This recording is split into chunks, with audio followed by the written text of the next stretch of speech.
سبيل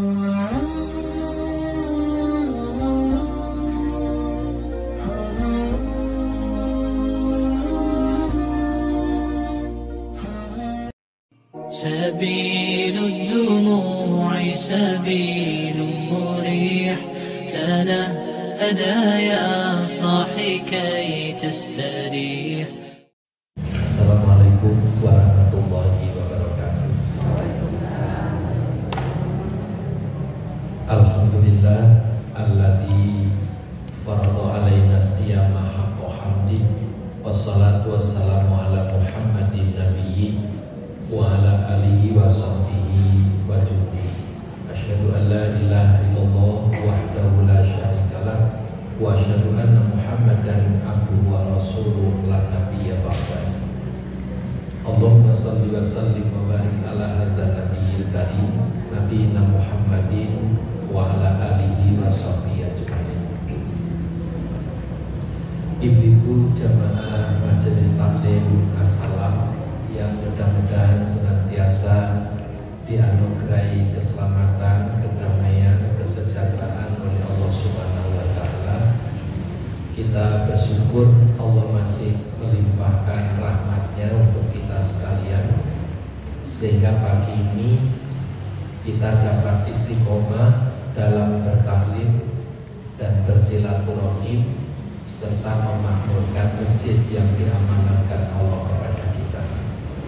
Kita bersyukur pagi ini kita berada di tempat yang mulia dan terhormat bersama hamba-hamba Allah yang mulia dan terhormat pula. Mudah-mudahan kelak di akhirat kita mendapat tempat yang mulia dan terhormat di sisi Allah Subhanahu wa taala. Amin. Mengawali kajian pagi ini, mari kita buka dengan membaca basmalah. Bismillahirrahmanirrahim. Bapak Ibu yang dirahmati Allah, saya mau ralat sedikit nih. Materi ini sebenarnya membangun motivasi ibadah Ramadan. Judulnya itu salah yang saya ralat ya. Jadi judulnya itu kan bekal gitu ya. Memahami makna, posisi, makna dan pesan moral ibadah puasa. Itu Ibu ganti aja dengan membangun motivasi ibadah Ramadan. Mengapa kita perlu membangun motivasi? Pertama adalah ittiba Rasul, mengikuti jejak kebiasaan yang dilakukan oleh Rasulullah SAW. Berdasarkan hadis Ibnu Khuzaimah dari Salman Al-Farisi, Rasulullah itu Rasulullah SAW fi akhir Sa'ban. Rasulullah berkhutbah di akhir Sa'ban kepada kami. Qala ya ayuhan nas qad adallakum syahrun azimun mubarak. Wahai sekalian manusia, sesungguhnya kalian akan dinaungi oleh satu bulan yang agung, bulan yang penuh berkah. Syahrun fihi lailatun khairum min alfi syahrin. Bulan yang di dalamnya terdapat satu malam yang lebih baik dari 1000 bulan. Bulan diperintahkan berpuasa atas kamu, dan amalan-amalan malam hari adalah amalan tatawu'an, ibadah tambahan, ibadah yang sangat dianjurkan. Man taqarraba ilayya bi haslatin minal khair kana kaman adda faridatan fi masila. Barang siapa yang melaksanakan amalan sunnah, maka dinilai sama dengan melaksanakan amalan fardu. Wa man adda faridatan fihi kana kaman adda sab'ina faridatan fi masila. Dan barang siapa yang melaksanakan amalan fardu sama dengan melaksanakan 70 amalan fardu. Wa huwa syahrus sabr, Ramadan bulan mendidik sabar, as-sabru thawabul jannah, sabar itu itu balasannya adalah surga. Nah, materi khutbah Rasul di akhir Sa'ban itu merupakan motivasi. Maka kalau kita bertanya mengapa perlu membangun motivasi, ya karena ittiba Rasul. Itu yang dilakukan oleh Rasul. Jadi Sa'ban itu tidak sibuk nyekar. Bulan Sa'ban itu tidak sibuk bersih-bersih desa, tapi memotivasi diri sebagaimana yang pernah dilakukan oleh Rasulullah. Banyak akhir Sa'ban ini kuburan kelaminnya seperti pasar. Iya betul. Apalagi besok. Nah, mestinya kan membangun motivasi diri. Yang kedua, mengapa kita perlu membangun motivasi? Karena manusia itu memiliki blind spot, titik kelemahan, titik buta yang seringkali tidak disadari. Apa bentuknya? Manusia itu gampang lupa. Yang kedua, gampang sekali hilaf salah. Yang ketiga, semangat manusia itu naik turun seperti iman. Jangankan semangat, iman saja yazid wa yanqus, apalagi semangat. Nah, atas dasar ini maka kita perlu menyadari diri untuk kemudian membangun motivasi bahwa manusia itu gampang lupa, mudah sekali hilaf, dan semangat pun naik turun. Maka perlu watawasau bil haq watawasau bis sabr lewat motivasi. Yang ketiga, puasa itu ibadah istimewa di mana capaiannya adalah iman dan takwa. Dan tambah tahun, tambah usia kan?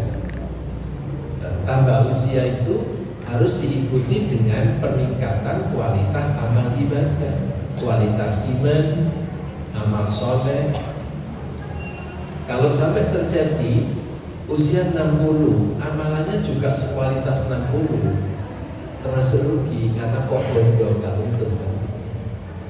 Idealnya usia 60 itu amal ibadahnya sudah sekualitas umur 70, 80, itu baru yang baik.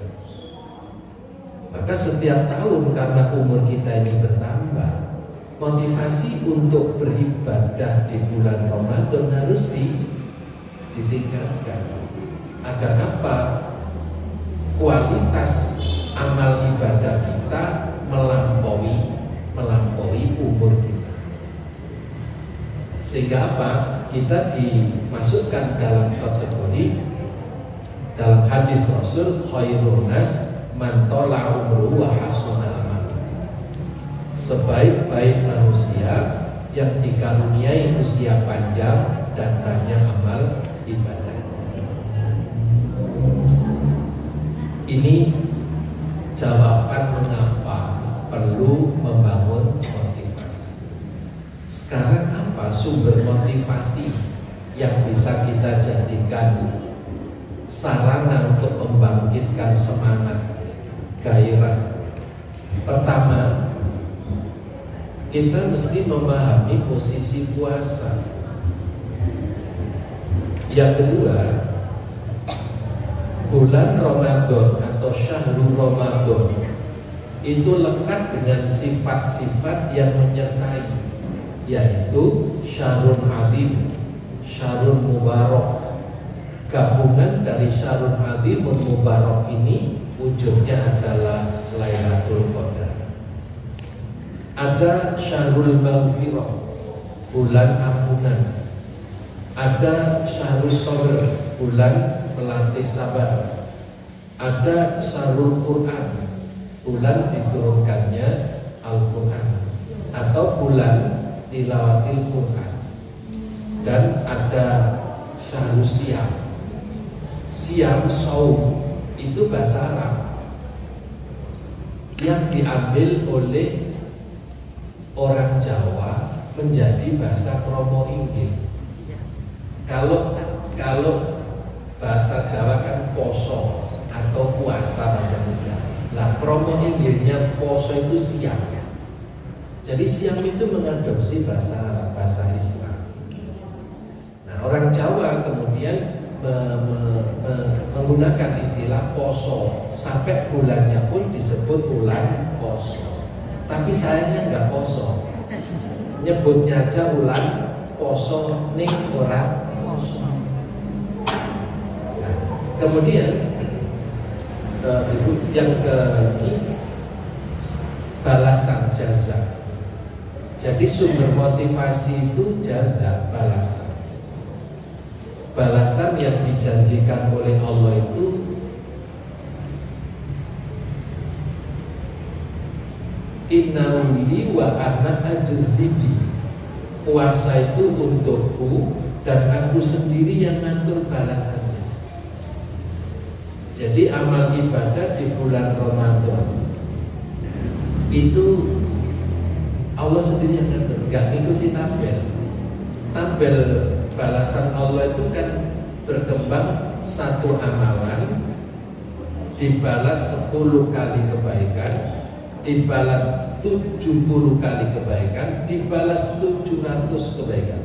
Selama masih ada angka, selama masih ada bilangan, itu belum banyak. Tapi kalau Allah sudah menyatakan puasa itu untukku dan aku sendiri yang ngatur balasannya, berarti apa? Balasannya tidak menggunakan tabel. Sudah apa urusannya Allah? Apa yang diatur oleh Allah? Karena itu ini yang harus kita jadikan sumber motivasi. Kemudian muttaqin, derajat tertinggi di sisi Allah Subhanahu wa taala, inna akramakum indallahi atqakum.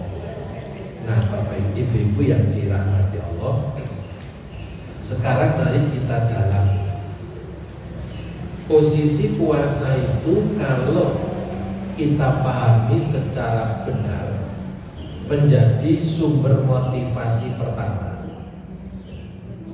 Karena apa? Berdasarkan rukun Islam, puasa itu berada pada rukun yang keempat. Dan rukun demi rukun itu harus sistemik, integral, dan komprehensif. Sistemik artinya tidak boleh dilompat-lompat. Integral tidak bisa dipisah-pisah. Komprehensif seluruhnya saling berkait dan komplementer, saling melengkapi. Contoh, orang yang membaca 2 kalimat syahadat, ya harus sholat. Kalau sampai hanya membaca 2 kalimat syahadat lantas tidak sholat, Rasul menegaskan baina rajuli wa baina syirki wal kufri tarkus sholat. Perbedaan seseorang dengan kekafiran dan kemusyrikannya adalah meninggalkan sholat. Bahkan Said Hawa dalam kitabnya Al-Islam menegaskan, dari 20 perbuatan yang dapat merusak syahadat, salah satunya adalah tarkus sholat, meninggalkan sholat. Maka kalau orang syahadat kemudian tidak sholat, syahadatnya itu rusak. Dan ketika syahadatnya rusak, statusnya kembali seperti belum pernah syahadat. Karena itu sesudah syahadat ya harus sholat. Karena sholat itu bukti syahadat dalam hubungannya dengan hablum minallah. Nah, sesudah sholat ya harus zakat. Karena zakat itu bukti syahadat dalam konteks hablum minannas. Jika 3 rukun ini sudah dipenuhi, status seseorang menjadi muslim, belum mukmin. Mengapa? Allah memberikan jawaban dalam surat Al-Hujurat ayat 14. Qalatil a'rabu amanna. orang-orang Arab Badui mengatakan, kami telah beriman.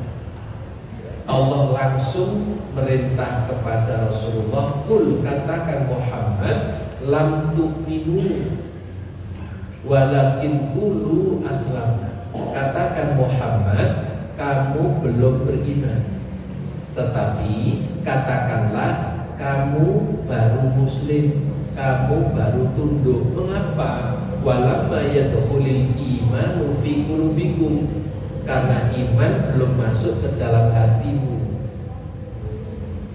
Nah, Bapak Ibu yang dirahmati Allah, maka kalau tiga ini berhenti, ya seseorang itu ya tetap muslim, tidak meningkat jadi mukmin, apalagi muttaqi. Nah, agar keislaman seseorang itu meningkat derajatnya menjadi orang yang beriman, maka harus melaksanakan ibadah puasa di bulan Ramadan. Dengan puasa, orang itu langsung jadi orang beriman. Kenapa? Memenuhi panggilan Allah. Allah kan manggil ya ayyuhalladzina amanu. Sudah enggak manggil lagi ya ayyuhal muslimun kutiba alaikumusiyam. Tapi Allah langsung panggil wahai orang yang beriman. Orang yang memenuhi panggilan Allah, wahai orang yang beriman, berarti dia orang beriman. Imannya sudah terpanggil untuk puasa. Seberapa kualitas imannya tergantung kualitas puasa yang dikerjakan. Semakin berkualitas puasanya, ya sekualitas itu pula keimanan. Dan ketika puasa itu menghasilkan la'allakum tattaqun, agar supaya kamu bertakwa, maka disinilah sumber motivasi. Satu amalan dalam satu waktu meningkatkan derajat dari seorang muslim meningkat jadi mukmin sekaligus muttaqi. Itu hanya didapat lewat rukun Islam yang keempat, namanya puasa di bulan Ramadan.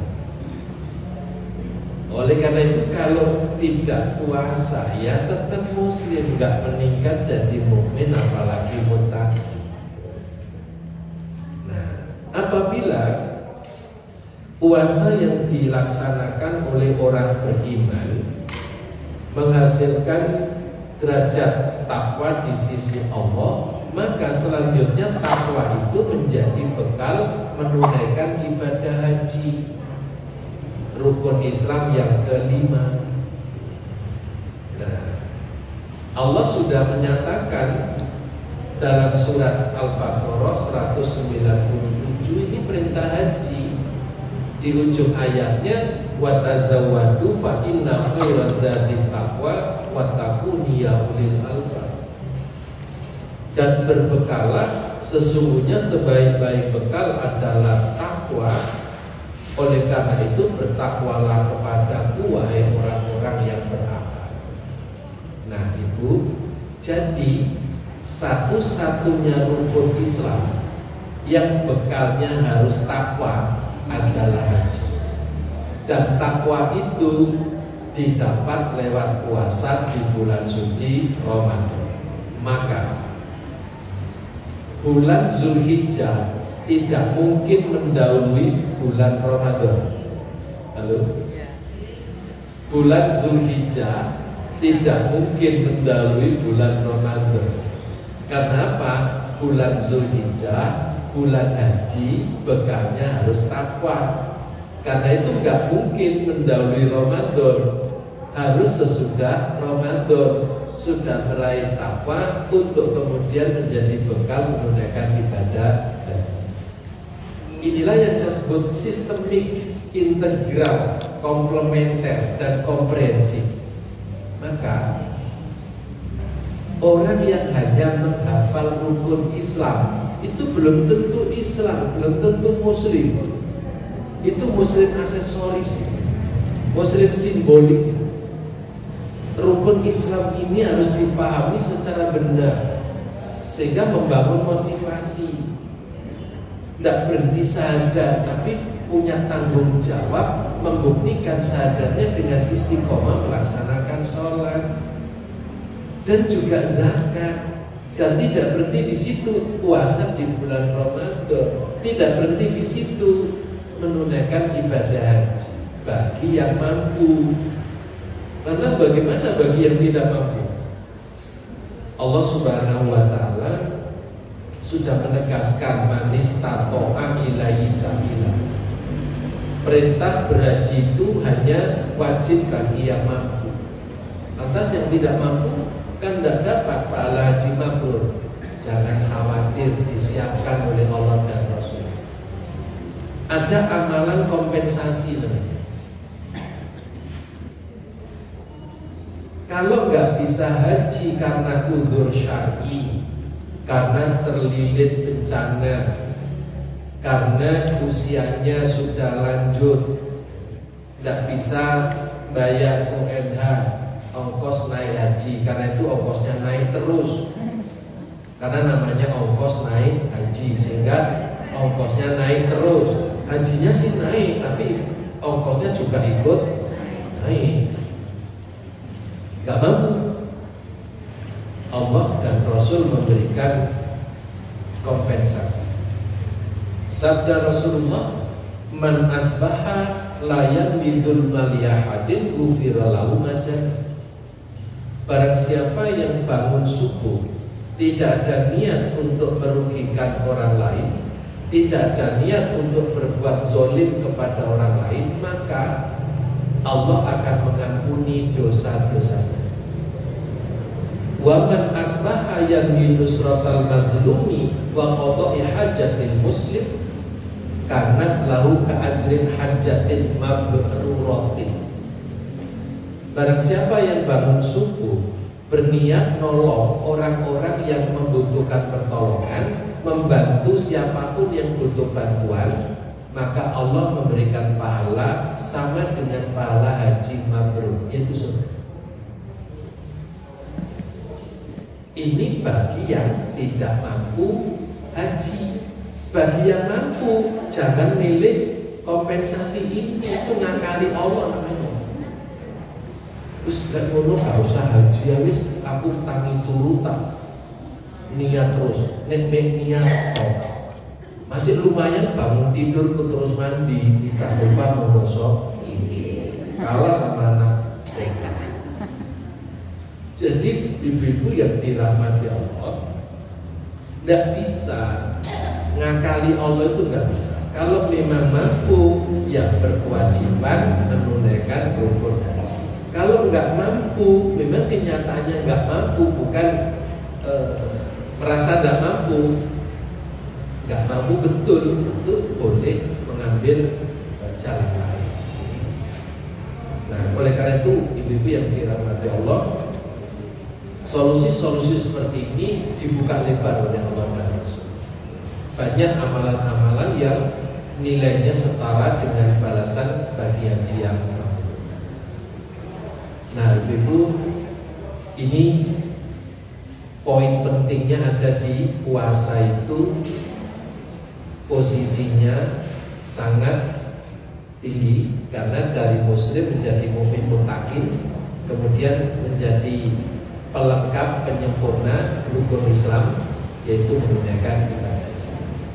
Disinilah kalau posisi puasa kita pahami secara tepat, insya Allah akan membangun motivasi.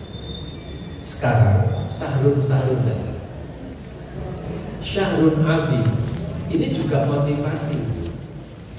Bulan yang agung, keagungan bulan Ramadan itu melampaui keistimewaan Syahrul Arba'at Tahun, melampaui 4 bulan yang diperintahkan oleh Allah untuk dihormati, yaitu bulan Zulqa'dah, bulan Zulhijjah, bulan Muharram, dan bulan Rajab.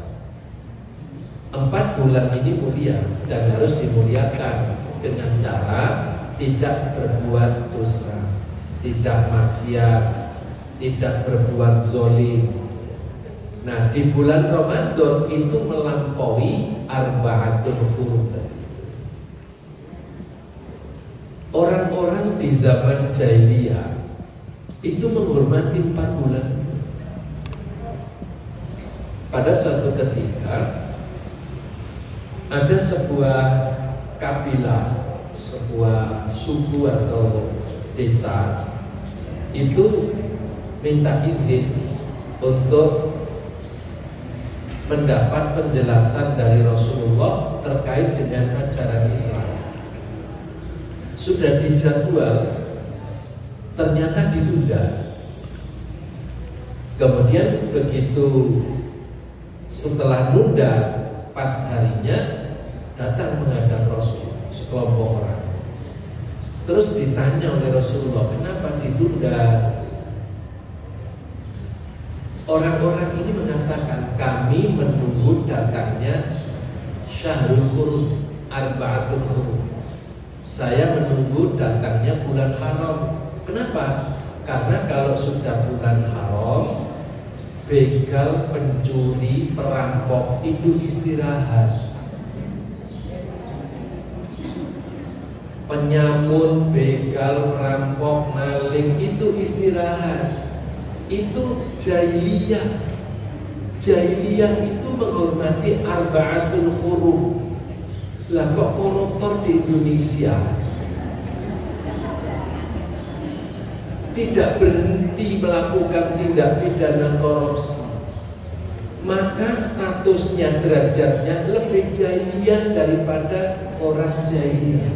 Sak jahiliyahnya jahiliyah itu masih menghormati Arba'atul Hurum. Pejabat Indonesia orang Dewedi. Karena apa? Lebih jahiliyah daripada jahiliyah. Arba'atul Hurum masih melakukan pembunuhan, penindasan. Serem banget.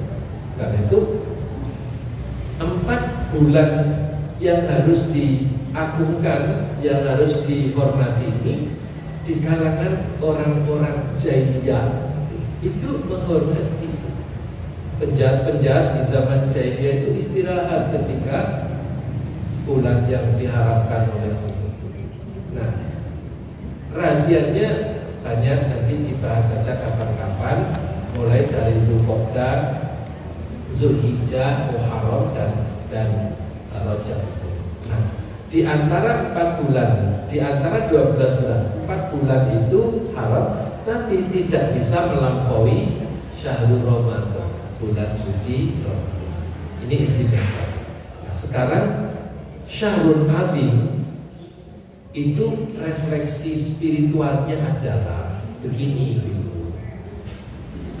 Bulan yang agung akan diagungkan oleh orang yang berbudi luhur, berbudi agung. Karena hanya orang yang berbudi agung yang bisa mengagungkan apa saja yang perlu diagungkan, yang harus diagungkan. Sama air bersih, air suci bisa digunakan untuk bersuci. Air comberan tidak bisa digunakan untuk wudhu. Hanya orang yang berbudi agung yang bisa mengagungkan bulan agung dan Allah yang Maha Agung. Oleh karena itu, ini menjadi alat evaluasi.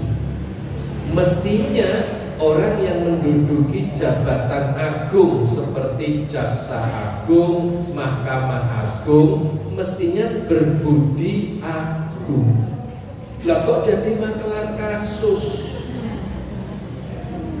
Kok jual beli pasal-pasal seperti barang yang adanya di mall? Masih juga bisnis ruangan tahanan. Padahal Jaksa Agung, Mahkamah Agung, seorang pensiunan Mahkamah Agung jadi makelar kasus, menghimpun dana 1 triliun, kurang dikit. Dan uang itu baru dicetak, masih dibungkus plastik, belum tersentuh tangan sama sekali. Tapi itu uang haram, diperoleh oleh orang yang berstatus di Mahkamah Agung. Itu mestinya bukan Mahkamah Agung, tapi Mahkamah Hina dan Nista. Cabut aja itu mahkamahnya, karena mestinya dihuni oleh orang-orang yang berbudi agung. Nah, ini refleksi spiritual. Jadi orang yang berkarakter agung yang bisa mengagungkan bulan Syahrul Azim, bulan yang agung. Maka tepat Bapak Ibu kalau ada anjuran, hormatilah orang yang berpuasa. Itu bagus. Tapi muncul tandingan, ada spanduk hormatilah orang yang tidak berpuasa demi toleransi. Silakan Ibu nilai sendiri deh. Ini Syahrul.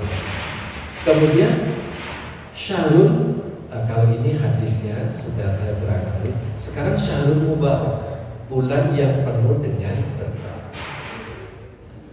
Dua surat ini menjelaskan tentang itu, tentang bulan yang penuh dengan berkah. Artinya dari detik ke menit ke jam sepanjang bulan Ramadan itu waktu yang penuh dengan berkah. Karena itu sayang kalau disia-siakan. Ketaatan menjalankan puasa dengan segala variasinya itu akan berganti dengan berkah. Berkah itu ziyadatul khair. Kebaikannya berkembang, meningkat, bertambah. Itu ziyadatul khair.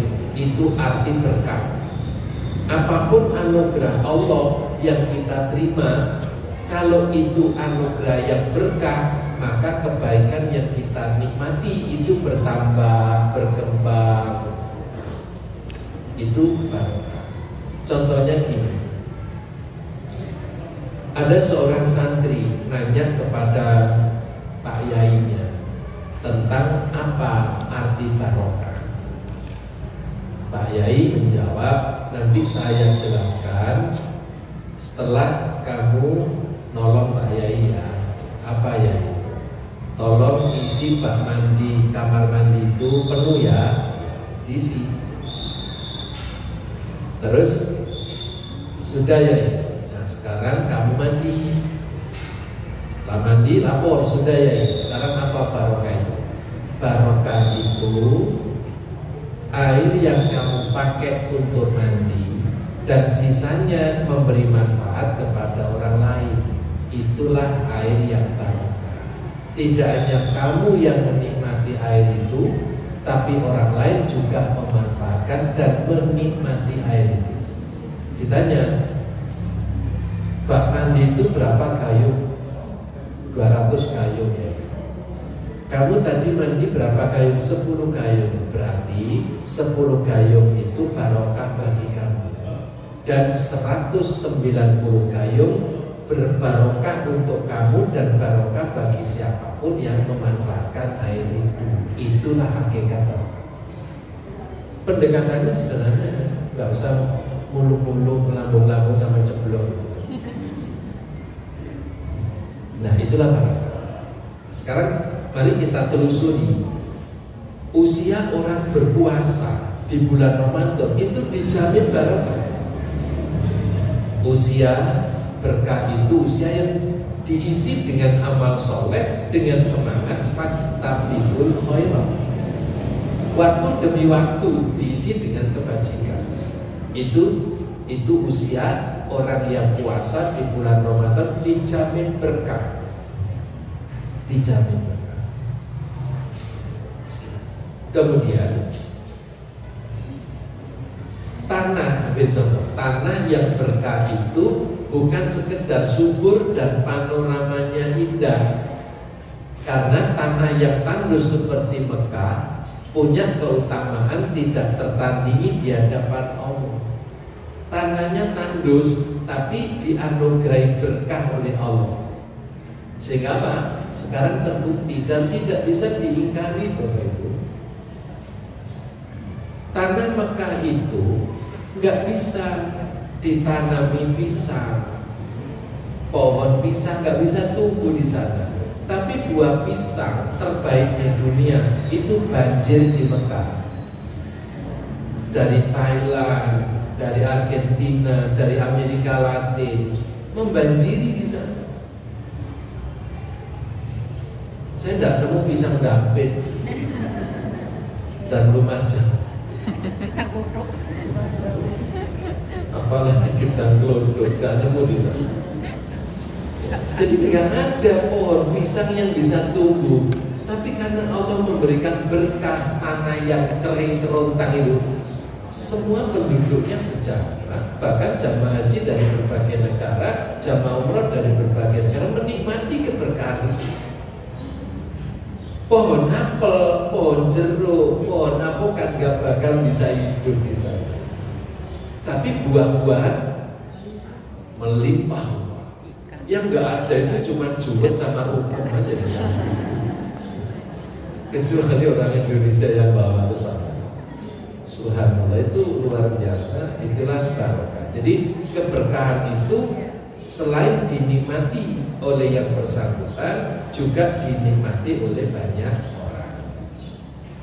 Makanan yang berkah itu bukan dilihat dari komposisi gizinya yang lengkap, tapi makanan yang mampu mendorong pemakannya senantiasa bersyukur dan semakin taat kepada Allah. Kuncinya apa? Syukur dan qanaah, dijamin makanan itu barokah. Untuk itu, agar makanan barokah, sejak awal mencarinya harus mengedepankan halalan thayyibah.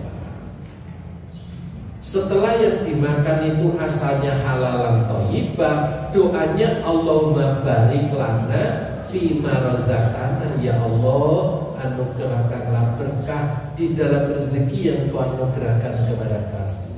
Nyambung. Yang dimakan halalan thayyibah, doanya barik lana fima razaqtana, dan wakina adzabannar. Namun sebaliknya, ketika yang dicari itu menghalalkan segala cara, merugikan orang, bagaimana bisa barik lana fima razaqtana, sedangkan zat dan asalnya tidak mengandung berkah.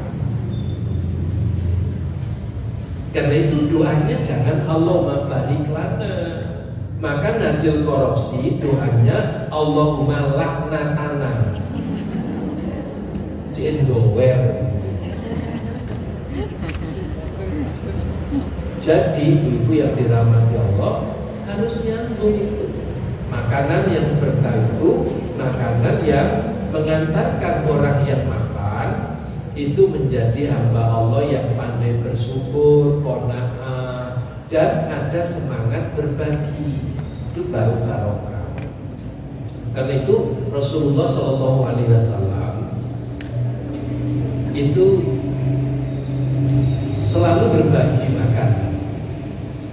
Satu ketika Ibu Aisyah itu mendapat kiriman masakan yang istimewa karena sahabat yang ngirim ini lagi punya hajat.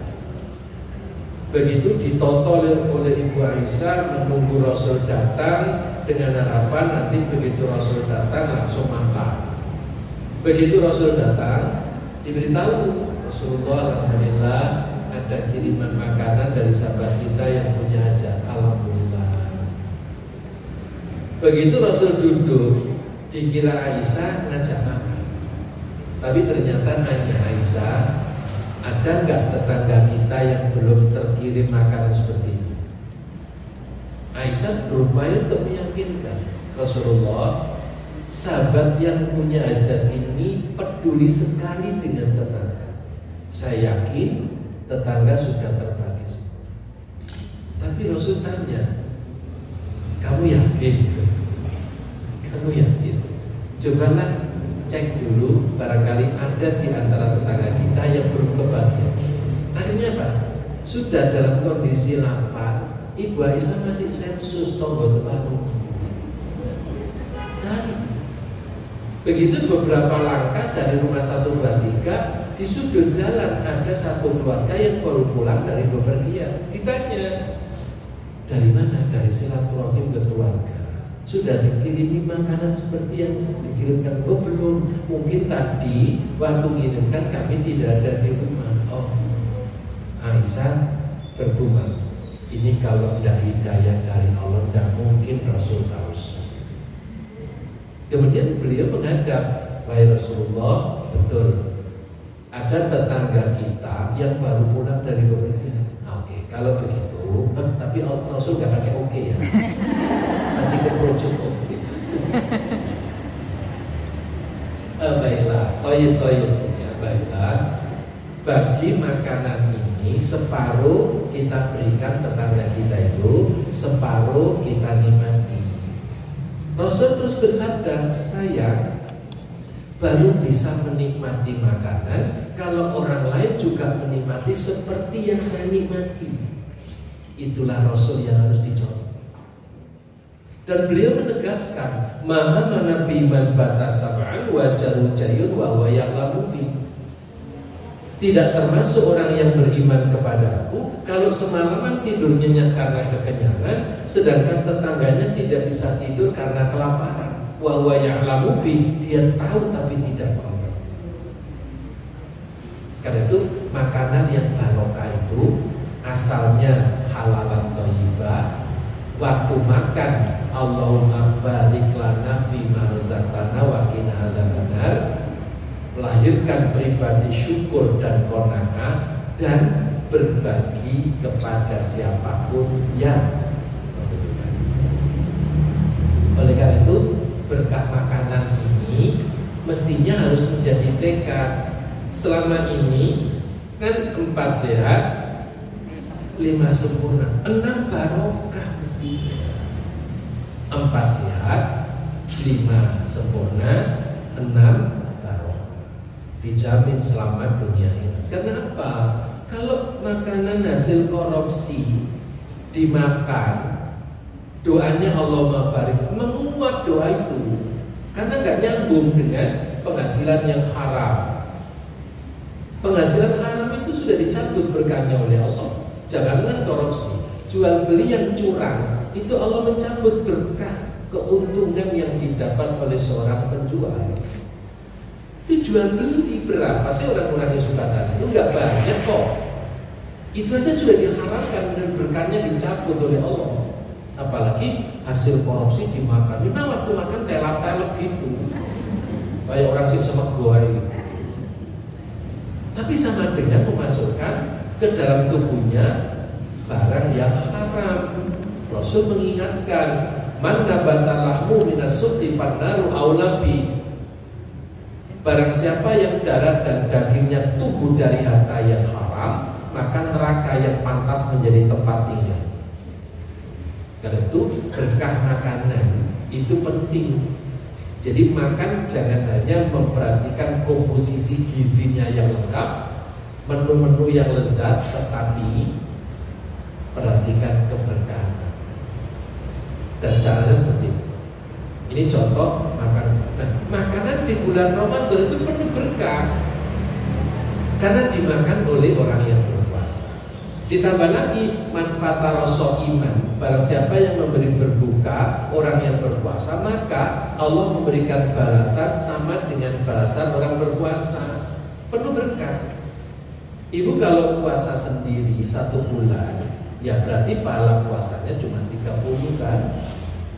Tapi kalau setiap malam ngeluarin nasi bungkus, nasi kotak, misalnya setiap malam 5 bungkus, 5 kotak, berarti ibu saat itu dapat nilai 6 puasa. 1 puasa yang ibu lakukan, 5 dikasih pahala 5 puasa karena ibu memberi 5 makan orang berbuka.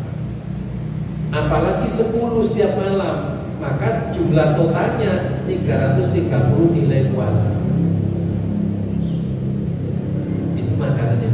Maka ibu saya selalu ingatkan, kalau malam-malam makanan lebih, tanya anggota keluarga, ini masih ada yang mau makan?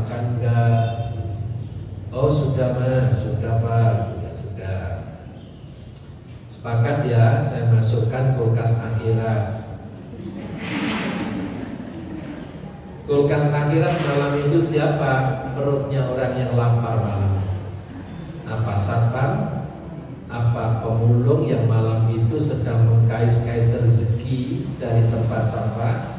Tukang becak yang rumahnya jauh sehingga tidurnya di atas becak? Itu kulkas akhirat, tersimpan rapi. Beda dengan cepet lebono kulkas jadi tidak mampu. Halo, masuk kulkas lah. Besok belanja 1 pickup, masak lagi, turun cepet lebono kulkas. Yang kemarin dimasukkan kulkas belum dimakan, masuk lagi. Akhirnya kulkas menjadi tempat makanan yang sia-sia. Namanya syarrut ta'am. Syarrut ta'am itu sejelek-jelek makanan yang hanya dinikmati oleh segelintir orang di saat banyak orang membutuhkan. Itu syarrut ta'am, sejelek-jelek makanan kata Rasul. Karena itu semangat berbagi melahirkan keberkahan dan termasuk dalam agama. Ilmu yang berkah, ilmu yang banyak memberi manfaat untuk orang banyak. Jadi sumber inspirasi, sumber inovasi, dan sumber motivasi. Nah, di bulan Ramadan, di saat pikiran tidak sibuk memikirkan makanan, pikiran tidak sibuk memikirkan minuman, pikiran jernih untuk nambah ilmu. Saat puasa, pikiran itu off dari mikirkan makanan, dari mikirkan minuman, karena sedang puasa. Karena begini, pikiran ini kalau nggak dihentikan mikirkan makan minum, sehari semalam itu yang dipikirkan makan minum. Tapi begitu siang hari nggak mikirkan makan dan mikirkan minum, pikiran bisa lebih produktif digunakan untuk mikirkan yang lebih bagus. Dan itulah yang akan melahirkan kecerdasan spiritual. Jadi selama pikiran tidak mengangan-angankan makan dan minum, tenang orang. Tapi kalau selalu mikirkan, bayangkan, angan-angan, walaupun sudah makan masih kepingin makan. Walaupun tidak haus, karena yang bayangkan es teler, es durian, es ini, es itu, bahkan terus kepingin minum. Inilah yang dimanfaatkan oleh Siddhartha Gautama. Siddhartha Gautama itu ketika membekali murid-muridnya mau bertapa 40 hari 40 malam, kalimat nasihatnya cuma 2 kalimat. Pertama, wahai anak-anakku, selama pikiranmu dan angan-angankan makan, kamu tidak akan lapar. Yang kedua, wahai anakku, selama pikiranmu tidak mengangan-angankan minum, kamu tidak akan haus. Cuma 2 kalimat itu bisa bertapa 40 hari 40 malam dan tidak ada yang mati. Mengapa? Karena niatnya kuat, pikirannya di-off-kan untuk tidak sibuk mikirin makan itu. Itu sudah dicontoh oleh Siddhartha Gautama. Karena itu, Ibu, inspirasi, inovasi dan motivasi bisa kita bangun. Kenapa? Pikiran kita ini tidak sibuk mikirin makan. Apalagi zaman kuliner sekarang ini kan pikirannya orang makan kan. Setiap jalan yang di toilet itu kan kuliner semua kan. Jadi semakin sibuk mikirkan makan. Tidak pernah sibuk mikirkan yang memberi. Tidak sibuk memikirkan alladzi at'amahum min ju'i wa amanahum min khauf. Kenapa? Yang dipikirkan makanan, bukan yang menganugerahkan. Karena itu Ibu melihat berbagai tempat-tempat kuliner, bahkan wisata kuliner, monggo Tapi jadikan media ma'rifatullah. Dengan banyaknya kuliner, jadikan media ma'rifatullah, mengenal Allah, mensyukuri yang memberi makanan itu, bukan sekedar menikmati makanan. Penghasilan yang berkah bukan karena gaji besar dan bertambah, namun yang menjadikan jalan rezeki bagi lainnya, dan semakin banyak orang yang terbantu dengan penghasilan tersebut. Anak-anak yang berkah bukanlah sekedar jumlahnya banyak serta sukses meraih gelar, pekerjaan dan jabatan yang hebat, tapi ia yang senantiasa taat kepada Tuhannya dan tidak henti mendoakan kedua orang tuanya. Sekarang gimana cara menjaganya? Ibu-ibu, cara menjaganya itu connect dengan hasil puasa, yaitu iman dan takwa. Ini ayatnya. Surat Al-A'raf 96. Walau anna ahlal qura amanu wattaqau la fatahna 'alaihim barakatin minas sama'i wal ardi walakin kazzabu fa'adnahum bima kanu yaksibun.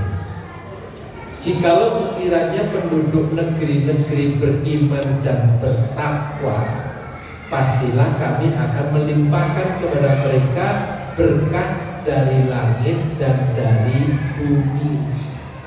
Berarti apa? Menjaga berkah itu harus bersama iman dan takwa. Nah, iman dan takwa itu didapat lewat puasa di bulan suci Ramadan. Karena itu Ibu, puasa ini betul-betul memotivasi. Saya kira ini Ibu yang dapat saya sampaikan. Saya mohon maaf untuk sementara tidak ada tanya jawab ya, karena saya ada kelas gitu ya. Ya ini sebenarnya sudah 15 menit yang lalu masih, tapi sudah sebentar. Nanti pertanyaannya jangan terakhir aja ya, kalau sudah disimpan aja. Kurang lebihnya saya mohon maaf Ibu. Terima kasih. Kita tutup dengan doa kafaratul majelis. Subhanallahumma wa bihamdika asyhadu an la ilaha illa anta astaghfiruka wa atubu ilaik. Kurang lebihnya mohon maaf. Assalamualaikum warahmatullahi wabarakatuh. Allahu Rabbi wal Islam dini wa Muhammadan Rasulullah.